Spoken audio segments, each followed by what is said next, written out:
یہ وسوسہ کہ اللہ کے سوا کوئی شفا نہیں دے سکتا، شیطان جو ہے نا بڑا چالاک اور مکار ہے.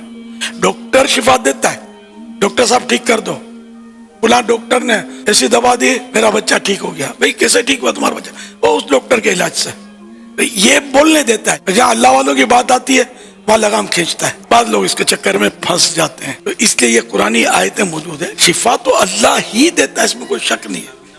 لیکن اللہ تعالیٰ جب ڈاکٹر کو یہ سوچ دے سکتا ہے، وہ دوائیں ایجاد کرتے ہیں، وہ دوا کرتے ہیں، پھر شفا ملتی ہے، تو شفا تو ایکچولی تو اللہ دیتا ہے.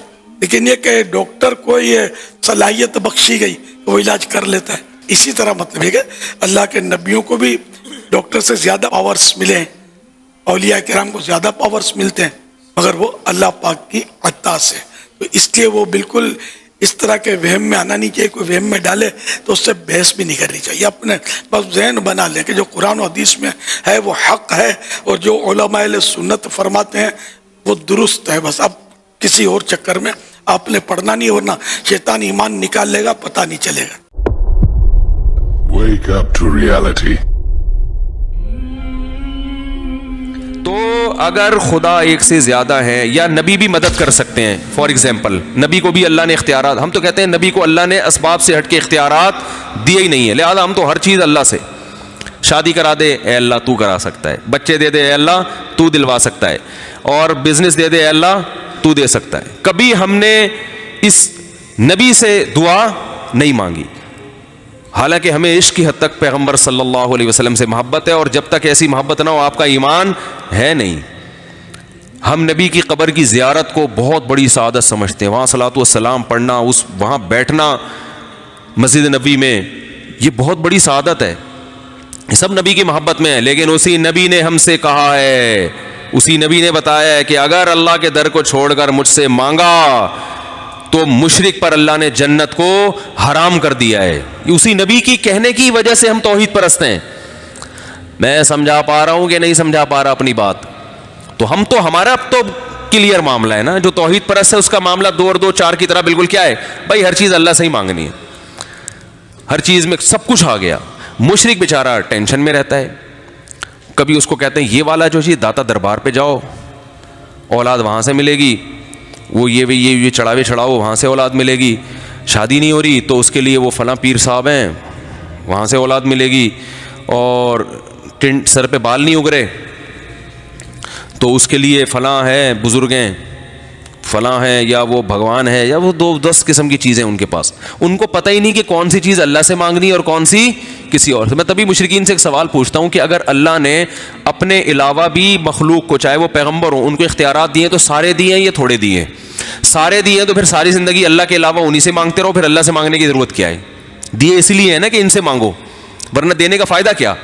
تو پھر اللہ سے کیوں مانگتے ہو؟ اور اگر سارے نہیں دیے، کچھ اللہ نے اپنے پاس رکھے ہیں اور کچھ ان کو بھی دے دیے ہیں، تو وہ آپ کو معلوم ہے یا نہیں ہے؟ اگر معلوم نہیں ہے تو پھر آپ کو پتہ کیسے چلے گا کہ یہ والا اختیار ان کے پاس ہے یا نہیں ہے؟ نہیں آ رہی بات؟ حکومت نے کسی کو وزیر بنا دیا، اختیارات دے دی، یہ نہیں پتا کہ وزیر تعلیم ہے یا وزیر ہیڈ پمپ ہے یا وزیر بجلی لے جانا ہے. پہلے زمانے میں وزیر ہوتے تھے بجلی لانے کے لیے ٹھیک ہے، اب ہوتے ہیں سوئچ آف کرنے کے وزیر. ایجوکیشن کے وزیر کا مطلب یہ ہوتا ہے کہ اس کو ایجوکیشن کے علاوہ کچھ بھی نہیں آتا، سب آتا ہے، سوری ایجوکیشن کے علاوہ سب آتا ہے. سب وزیروں کی بات نہیں کر رہا جو میرا بیان سن رہے ہیں ان کے علاوہ کی. تو آپ کو پتہ ہی نہیں ہے کہ اس کے پاس جو وزارت ہے، جو اختیارات ہیں وہ کون سے ہیں، تو آپ کنفیوز رہو گے نا. تو اگر اللہ نے اپنے علاوہ پیغمبر کو بھی اختیارات دیے ہیں تو سارے تو دیے ہیں، تو پھر اللہ سے مانگنے کی ضرورت نہیں ہے. اور اگر بعض دیے تو وہ معلوم ہے یا نہیں ہے؟ اگر معلوم نہیں ہے تو بھی کوئی فائدہ نہیں، اور اگر معلوم ہے تو ان کی لسٹ پیش کر دیں آپ. ایکسکیوز می، آپ ان کی کہ بھائی سارے تو نہیں اللہ نے دیے، یہ والا اولاد کا فلانا فلانا، ایک لسٹ آنی چاہیے تاکہ مشرک کو پتہ چلے کہ یہ والی چیزیں میں نبی سے بھی مانگ سکتا ہوں. اس کے پاس لسٹ ہونی چاہیے. لیکن مشرک کہتے ہیں نہیں سارے اختیارات دے دیے ہیں، تو پھر سارے پر یہ پھر اشکال ہوتا ہے کہ جب سارے ہی دے دیے تو پھر اللہ سے مانگنے کی ضرورت کیا ہے؟ لیکن میں نے ایسے بڑے بڑے مقررین کو جو شرک اور بدعت کی فروغ دنیا میں کرتے ہیں ان کو بھی میں نے کہتے سنا، یہ حضرات جو کہتے ہیں کہ اللہ سے سیدھے مانگنا، پھر یہ پانی مانگتے تو کس سے مانگتے ہیں, دوا لیتے تو کس سے لکھا کے لیتے ہیں, فلاں کام کرتے تو کس کو بولتے ہیں, کیا یہ گھر میں بیٹھے رہتے اور خود ان کی تنخواہ آ جاتی ہے, فلاں ہے. مطلب وہی کہتے ہیں اگر مانگنا شرک ہے تو لہٰذا پھر دنیا میں کسی سے کچھ بھی نہیں مانگ سکتے. جبکہ ہمیں عقل پکڑنی چاہیے, ہوش کے ناخن جس کو نکالنے چاہیے وہ یہ ہے کہ ہم جو کہہ رہے ہیں وہ یہ ہے کہ جو معاملہ, جو اختیارات اللہ کے ہوتے ہیں ان چیزوں میں اللہ کے علاوہ کسی کو وہ کرنا یا مانگنا, یا جو اختیارات اللہ کے ہے آپ اللہ کے مانتے ہیں لیکن ان اختیارات میں یہ سمجھنا کہ اللہ نے کسی کو چھوٹا موٹا چیزیں ٹرانسفر کی ہے ان کو بھی ذمہ داری ہے, یہ سمجھنا کہ ان کے گئے بغیر وہ اللہ وہ اختیارات کو ہم تک نہیں دیتا, وہ کام نہیں دیتا, یہ شرک ہے. لیکن یہ شرک نہیں ہے کہ اللہ کسی کو چیز کا اختیار دے, اس کو اس چیز کے لائق بنا اور اس سے آپ مانگیں. جیسا میں گڑھے میں گر گیا تو میں ضرور کہوں گا اللہ میری مدد کر, اور اس کے بعد آس پاس جو لوگ آ رہے اور جا رہے ہیں ان کی مدد کی میں آواز دے سکتا ہوں کہ اے فلاں فلاں میری مدد کرو, اے انسانوں میری مدد کرو, اس لیے کہ اللہ نے ان کو اس کا مکلف بنایا ہے کہ ان کے ماتحت کچھ چیزیں دی ہے کہ انسان کی مدد کر سکتا ہے. لیکن کیا میں کسی انسان کو بول سکتا کہ میرے کو زندگی دو, میرے کو اولاد دو, میری مصیبت کو دور کرو؟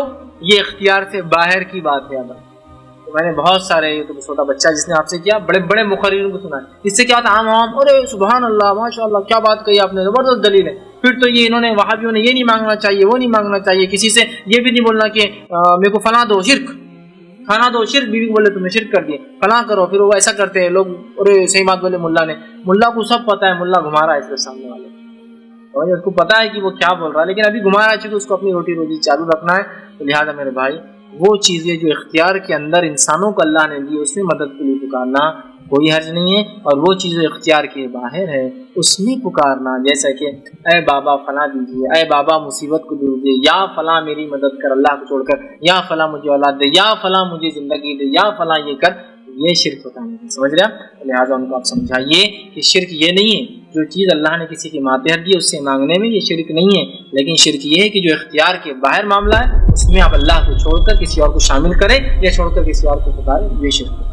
تو نبی علیہ السلام سے آج کی ڈیٹ میں مانگنا, آپ صلی اللہ علیہ وآلہ وسلم کو مدد کے لیے پکارنا, اس نے کیا کہا تھا حرام ہے؟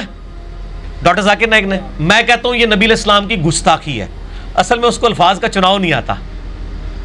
اب میں جو لفظ کر رہا ہوں نا یہ صحیح جا کے فٹ ہوگا. حرام کی وجہ سے تو وہ آپ کو پتا ہے توحید کے نام سے ان کو چیڑا ہے اس پارٹی کو, کہتے ہیں دیکھ لو نبی کا گستاخ ہو گیا ہے. ہم آپ کو بتاتے ہیں آپ نبی علیہ السلام کے گستاخ ہیں جو نبی علیہ السلام سے آپ مانگ رہے ہیں, حالانکہ ہمارے نبی علیہ السلام ہمیں یہ تعلیم دے کے گئے ہیں کہ ہر مشکل اور پریشانی میں اللہ سے مانگنا ہے.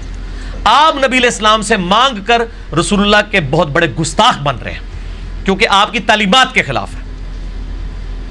آپ نے کہیں تعلیم فرمایا کہ میری قبر مبارک پہ آ کے مجھ سے مانگ لینا؟ صحیح بخاری میں 1010 نمبر حدیث ہے. نبی علیہ السلام کی وفات کے بعد حضرت عمر کے دور میں جب قحط پڑ گیا, سیدنا عمر نے دعا کی, انا کننا نتوسل الیک, اے اللہ, اے بخاری شریف. یہ دکھانے کی نہیں دکھانی نہیں ہے سر, میں بتا رہا ہوں یہ پڑھی ہوئی نہیں ہے, پڑھی ہوئی ہے. اب میں اس میں سے وہ بخاری شریف چونکہ میرے سامنے ہے میں 1010 نمبر حدیث کھول بھی لیتا ہوں کہ حضرت عمر کا کیا عقیدہ ہے کہ آج کی ڈیٹ میں نبی علیہ السلام سے مانگنا چاہیے کہ نہیں مانگنا چاہیے. ہاں جی, اللہم انا کننا نتوسل الیک بنبینا صلی اللہ علیہ وآلہ وسلم. قحط پڑ گیا, حضرت عمر نبی علیہ السلام کے چچا عباس ابن عبد المطلب کو لے کے نکلے اور کہا اے اللہ جب تک تیرے نبی ہم میں موجود تھے پہلے ہم ان کو تیری بارگاہ میں توسل کے طور پر پیش کرتے تھے. اور توسل کا مطلب کیا کہ ان کی دعا کی برکت سے بارش نازل ہوتی تھی. فتسقینا, تو ہم پہ بارش برسا دیا کرتا تھا. وَإِنَّا نَتَوَسَّلُ إِلَيْكَ بِعَمِّ نَبِيِّنَا,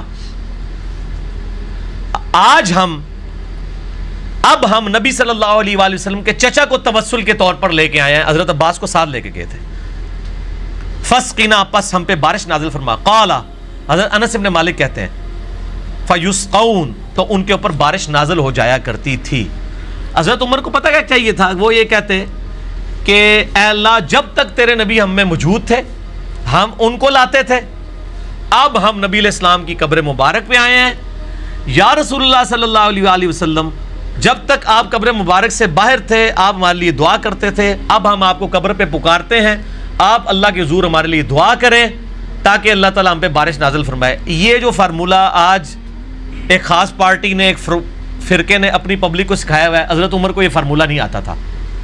حالانکہ حضرت عمر وہ صحابی ہیں کہ بخاری مسلم میں آتا ہے صلح حدیبیہ کے موقع پر جب پانی کم پڑ گیا اور ساری طرف سے وہ ایک پیالہ جمع کیا گیا، تو حضرت عمر ہی وہ تھے جنہوں نے نبی علیہ السلام سے کہا تھا یا رسول اللہ اپنے مبارک ہاتھ اس میں ڈالیں تاکہ اس سے چشمے جاری ہوں. نبی علیہ السلام نے ایک پیالے میں ہاتھ ڈالا. جابر بن عبداللہ کہتے ہیں 1500 صحابہ نے پانی پیا، جانوروں کو پلایا، سٹور کر لیا، اور اللہ کی قسم ہم 1,00,000 بھی ہوتے تو وہ پانی اس سے بھی زیادہ تھا. حضرت عمر یہ کام کروا چکے تھے.